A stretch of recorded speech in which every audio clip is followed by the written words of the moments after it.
how did you prepare for that? Do you have any experience boxing? Yeah, I boxed when I was younger, and then I went back in training because I know I had to box against 4 people in one evening, and it's exhausting to beat up 4 people. So it's not like it's so easy. You have at least people fighting a little back, or they try to survive, so you have to go after them and switch them off, right? So it still takes energy out of you. So I was prepared actually for better fighters coming at me, but they couldn't. I think one guy learned a little boxing for 3 months before, and another guy said he's boxing for a year already, but I didn't saw that in the ring. Get funds for making movies, or like bloodshed? No, it is a big, let's say, mix-up.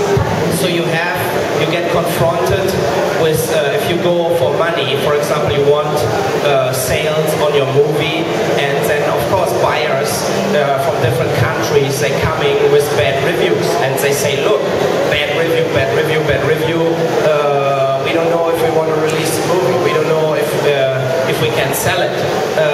At the same time, based on all that, the Raspberry Awards or whatever it was, a lot of people know me, and then this is also kind of a positive effect that people track down my name and say what the guy did now, and follow up the movies. And because I did also a lot of movies in the last 10 years, this of course helps. You know, if you have like constantly movies coming out, then the market reacts positive to it. There are a lot of directors. You're a young director, you will see how hard it is to make your second movie, your third movie, your fourth movie. This is the hard part, right? So yeah, to stay focused on it and to get the financing together is the hardest part in filmmaking, is to get the money together.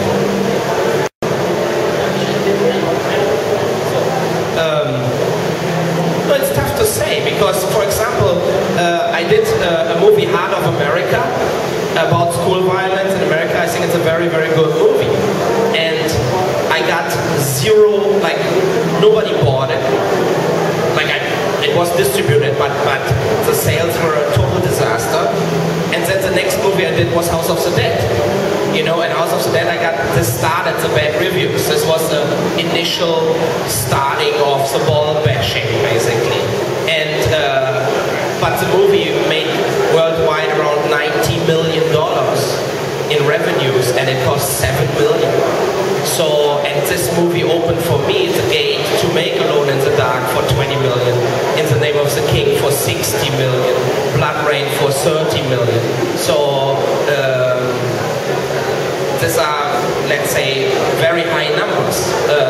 Like a lot of, let's say, it was a cult movies that were very cheap normally. You know, like the whatever Cannibal Holocaust, what the guy sells on my side.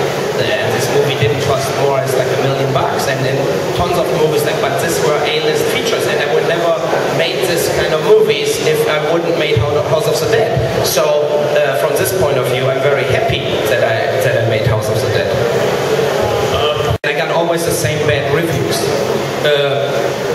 I was kind of had the feeling I had to go back to where I'm coming from, that I write my movies also, that I'm really, let's say, into the themes of the movies. And so I started writing with Postal.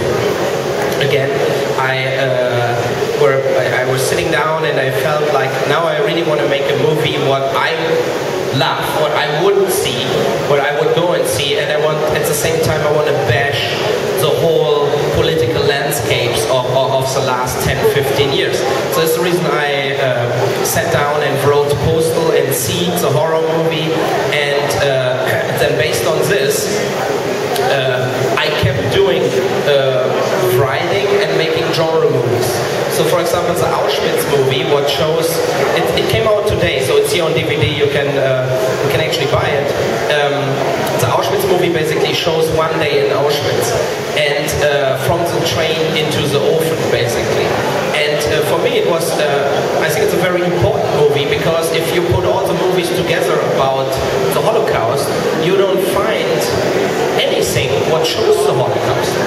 All the movies show special stories, survivors, the stuff around it, but nobody shows that 50% of the people got from the train selected into the gas chamber and killed the same day.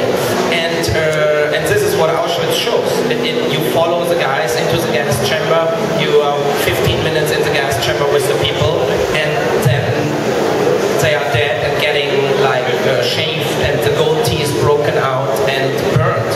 And this is the movie. So I did the same about Darfur, the genocide in Darfur. I did a movie in Darfur. So these are all themes I'm interested in. Very radical, but I could not make these movies without doing at the same time In the Name of the King 2 or Blood Rain 3, where I had on Blood Rain 3 I had the Second World War setup. So I had all the costumes, I had the extras, I had the train, I had a concentration camp for Blood Rain 3. So I said we will shoot an Auschwitz movie additional, and this was basically a chance to make a higher end movie with small money, because the setup was already there and the crew. So I tried to mix it up between themes. I'm very, let's say, behind it, and I write them on my own, and I love to do these movies, and very genre focused movies where I know I can get this financed, and I have a chance to make money on it. You go for it. Yeah, but it's to be honest not. I don't have that theme, you know. I don't make an Avatar kind of. I think Avatar was an amazing 3D new dimension of 3D, but the story was like normal stuff what we are used to. So I would just love to make a movie, for example, like Rampage, in even super big. You know, like I developed a project, Bailout, what is like a Rampage on Wall Street, where a guy is losing his money in the financial system, and then he goes out and kills everybody. So, and of course, if you have $100 million, you could shred the Wall Street, and you shoot 500 people and computers and windows and cars. You just shoot it up, then you think like, holy fucking shit.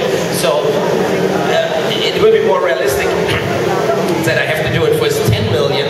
So I will shoot maybe 40 people and 40 computers. So, but I would use more this kind of money to make some genre thing in massive, right? We have questions from the audience. All right.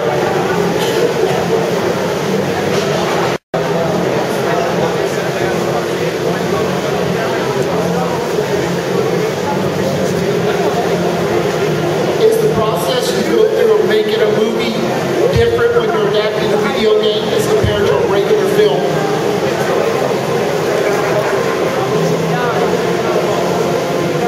Games was House of the Dead, where you have non-stop shooting and non-stop massacre, what is basically exactly what the game is. But I got the worst response from the gamers to House of the Dead, and I always said like, but why? It's like basically exactly what the game is, what you were expecting, like the usual suspect super twist story on House of the Dead. And like it's kind of absurd what some people just expect from movies, you know. It's strange. Yeah. Do you consider video game movies more as a means of making money to major other projects like Out of America and Auschwitz, or do you consider them equal? No, it's I consider from shooting wise, for me it's equal, right? So, and I have to say, In the Name of the King 1 movie, the Dungeon Siege movie, was the biggest fun to shoot for me ever, because it was the biggest budget, you had the biggest crew, you had like tons and tons of extras, and you could actually pay for a lot of stuff, what you normally, you don't have the money. And we had days, we had like 2,000 people on set of In the Name of the King, and like 5 helicopters transporting us back and forth, and there were like 600-700 trucks. Like you have to imagine the size of a production like this, you know, where you have 100 shuttles driving the whole day. It's a massive operation with 50-60 horses, and every horse needs like a few hundred liters water every day. You have to have water tanks coming in. So the organization of In the Name of the King was for me a very interesting experience to see that we could do this. You know, because I used the same crew, the same cameraman. Dan Clark is the guy who produces the movies, and he worked for Clint Eastwood before. And since then he basically made 15 movies with me, and he sets up the production, and he really is doing an amazing job. Yeah. So for me, both sides are the same importance when I make them.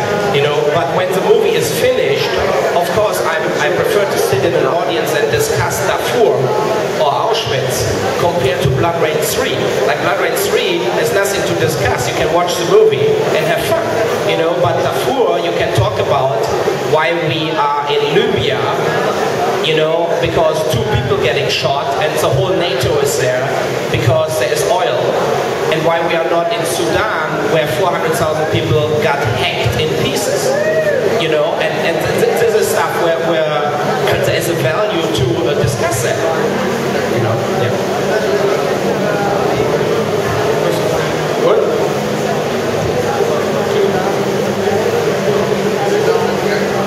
Making movies in Darfur and Auschwitz, you change your objective. Can you see now the NATO in Libya and what's it doing to you? What's it doing to you? You making that movie in Auschwitz and Darfur? Change your opinion or maybe Ik heb die gezien zo.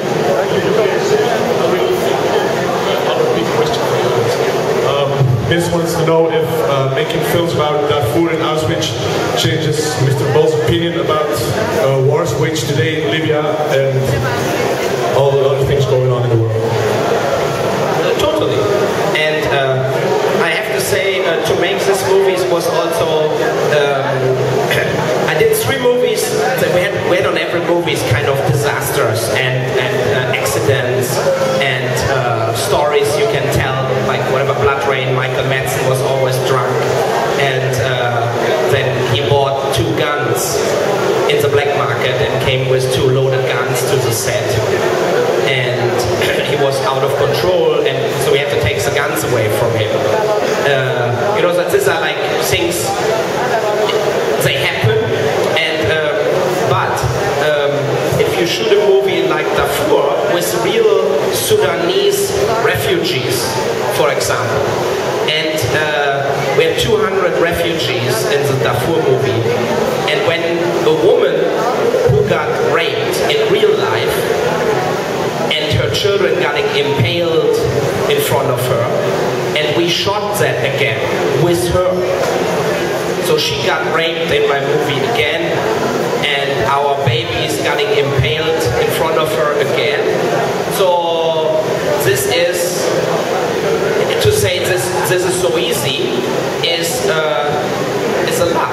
It's very hard to do this, you know, and I felt like it affecting very much the crew, and the Darfur movie was really tough to shoot, you know. And then in Stoic, we had all the actors had to stay in prison. Stoic is a movie about a real prison case, what happened in Germany, where 3 guys raped and tortured the guy and hanged him. And I put all the actors in the jail, and they were not allowed to leave the jail for the whole shoot. So not like, oh, we go in the hotel and have a nice dinner. No, you stay in your fucking jail cell. So, and it started like stinking, and people were unhappy. And but this makes Stoic good.